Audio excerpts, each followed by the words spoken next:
You're in the Business Insurance Zone with me, Steve Savant, national financial columnist and color commentator.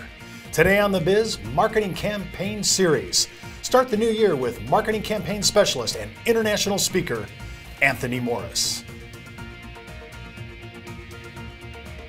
When it comes to life insurance, annuities, long-term care, disability, or group pension plans, we're the news you can use. Well, welcome everyone to the Business Insurance Zone, and again, Happy New Year to you. We're talking today and broadcasting to not only a nationwide audience of financial advisors, but we are online with over 165,000 page views a month.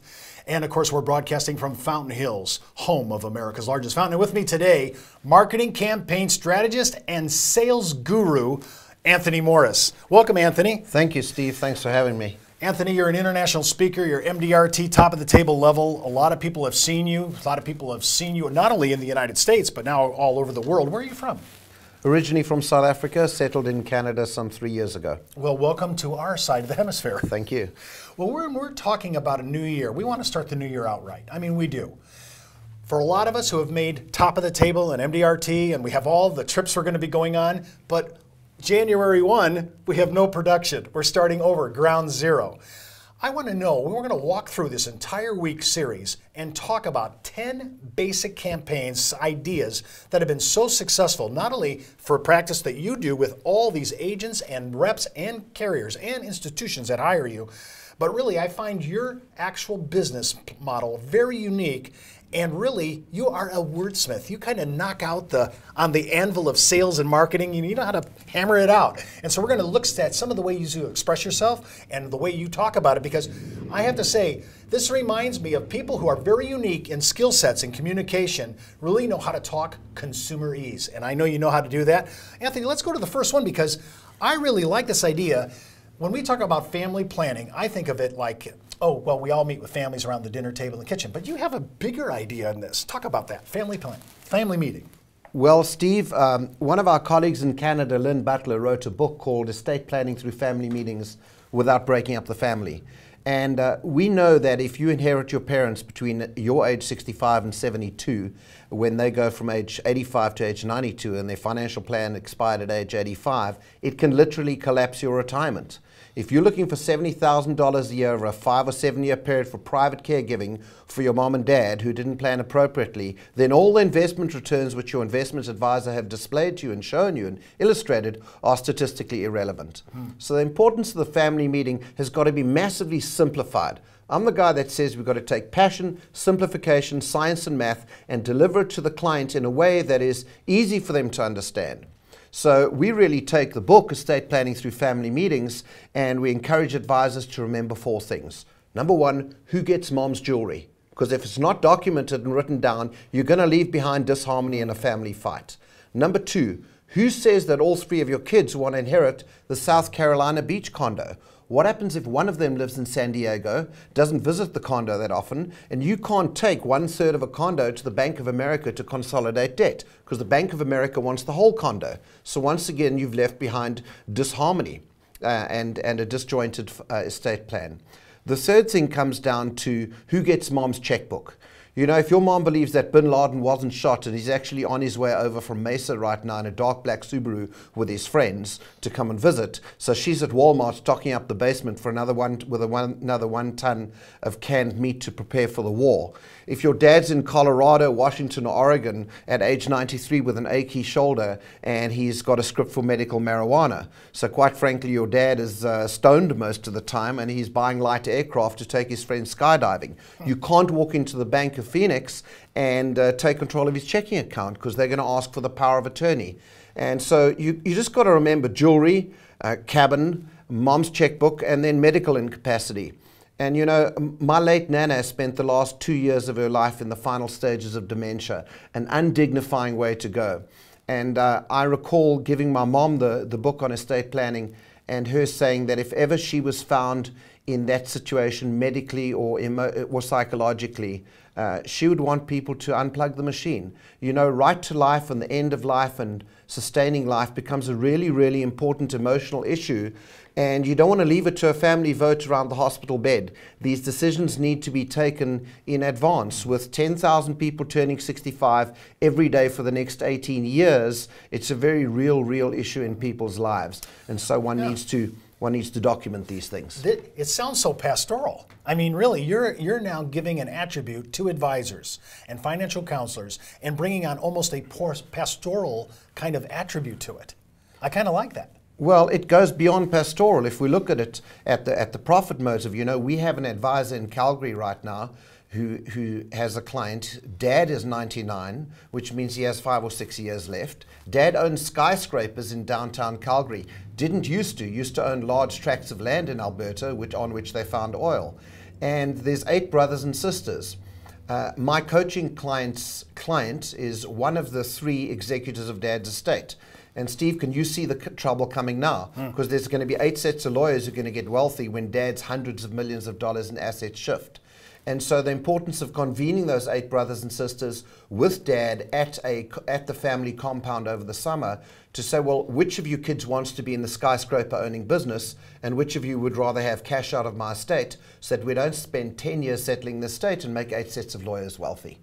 That's a huge issue of trying to do something so preemptive that everybody's planning starts to incorporate this at the front end at these family meetings. Well, absolutely. You're taking out the long-term care, you're taking out the longevity risks, you're leaving behind harmony instead of disunity in terms of the estate planning of the parents, and it's a wonderful way to get multiple generations together in one room to have a meaningful conversation of value.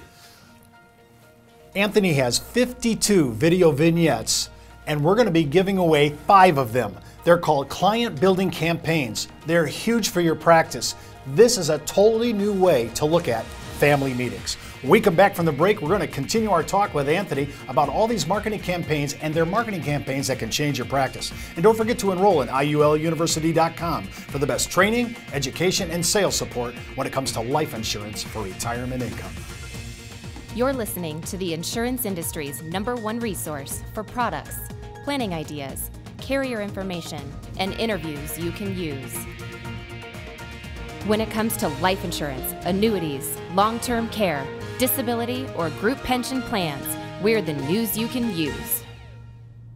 Did you know the average 401k runs out of money just 7 to 8 years into retirement? Time Magazine, the Wall Street Journal, and many other publications have warned of the difficulty of saving with a 401k. But what if there was a way to create tax-free lifetime retirement income with no stock market risk? Good news, there is.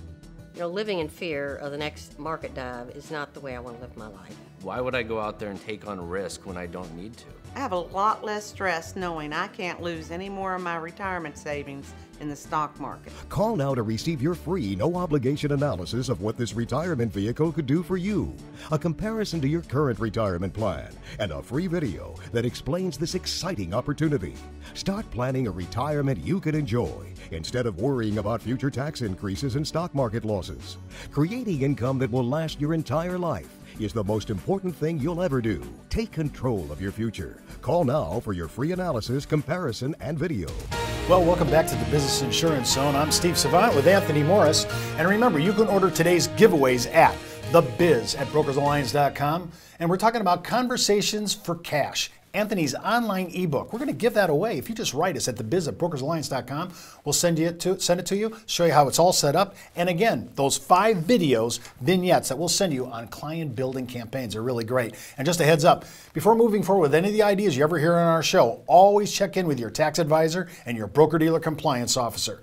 We're talking again with Anthony about some of these ideas. And this next idea is called Strategic Alliance Development. Now, that sounded like a lot to me, strategic alliance development. But talk a little about this. You know, I always think about networking, alliances, relationships. I have first-tier relationships, ancillary relationships, tertiary relationships. Talk a little bit about how this can work inside your practice and build out your business. Well, Steve, you know, the top people, I'm talking top of the table and beyond that we coach, generate at least 50% of their monthly income through strategic alliance development.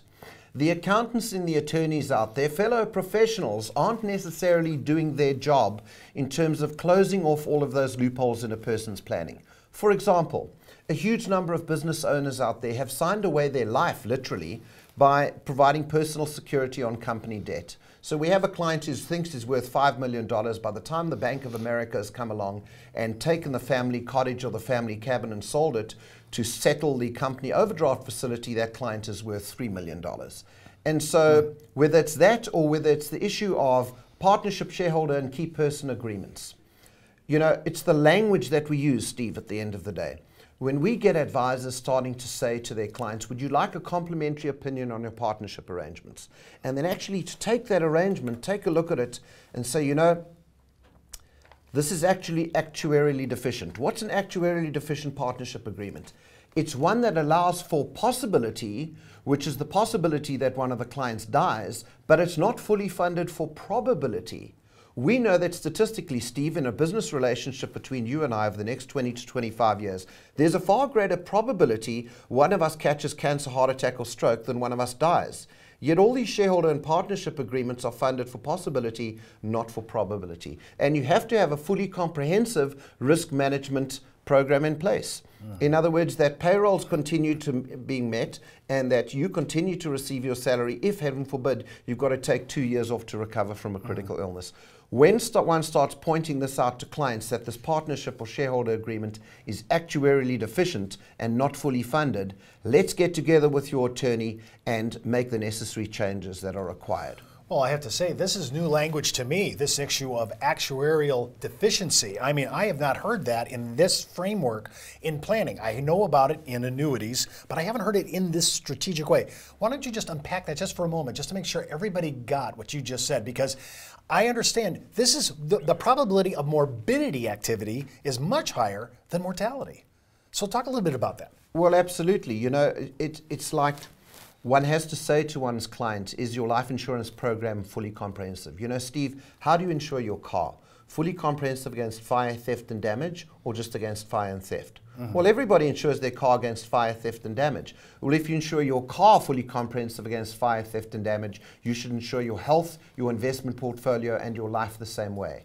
Against the possibility of dying, but the greater probability of a critical illness impacting negatively on those particular investments. Well, just from a standpoint of business succession planning, Anthony, I mean, you're suggesting, and I think this is probably true, you're kind of suggesting that we have not covered as planners and advisors. We have not covered these morbidity actions of chronic health care, terminal illness, an accident that could really be catastrophic. I mean, we haven't really talked about that. We're doing basic planning on death, but not basic planning on what you said was, I think, probability. Absolutely. I come from South Africa and Canada. South Africa, Dr. Maurice Barnard invented dread disease coverage, which we know to be critical illness coverage. I've been pleasantly surprised and moved that this is not sold in the United States more often. And I noticed the latest trend is for a whole lot of riders where a certain percentage of your death benefit on your life insurance will be paid upon the diagnosis of a critical illness. This is a great client engagement opportunity, a wonderful opportunity for you to get back in front of those business clients to say, can you show me, Steve, how payroll will be met if you're unable to do work in your business over the next year or two? And it's a great opportunity to get back in front of accountants and attorneys of our clients to make sure that the necessary arrangements are made. Okay, so living benefits now are becoming a huge issue in the United States. And I have to say, a lot of carriers are into this marketplace right now. And yet, some of this is embedded for free. Some of these riders are free, and some of them have costs to it. So when I'm looking at this, and I love your phrase, it must be very South African, dread disease coverage. We don't talk that way. So it really, I like the way it sounds, because it really brings forward some of the things we're going to be confronted with as we move on. And we want to cover these off for business succession. You know, when I think about how we're planning, and we have to adopt a brand new way of addressing living benefits, what you're talking about could be a huge door opener and access into corporations like we've never had before. Absolutely. Because the way you're framing it. I think that's the issue. Well, it comes down to creating a rounded out financial plan, and I think that's the direction our business is moving in. That we don't just sell product and solutions. You know, I have a phrase, prescription without diagnosis is malpractice. What does your current written financial plan look like? That belongs on the bottom of the electronic stationery of every single financial representative today, I believe, because it drives that holistic financial planning conversation, which is really about firewalling all of the client's risks and investments, not just selling single solution. I love the prescription issue. I love the firewall building. All part of our practice, and it will make you distinctive. Remember, you can watch this show and all our shows this week by clicking the red on-demand video button right on our homepage at brokersalliance.com. Well, that's the Buzz on the Biz for today. Get in the zone, the business insurance zone. You're listening to the insurance industry's #1 resource for products, planning ideas, carrier information, and interviews you can use. When it comes to life insurance, annuities, long-term care, disability, or group pension plans, we're the news you can use.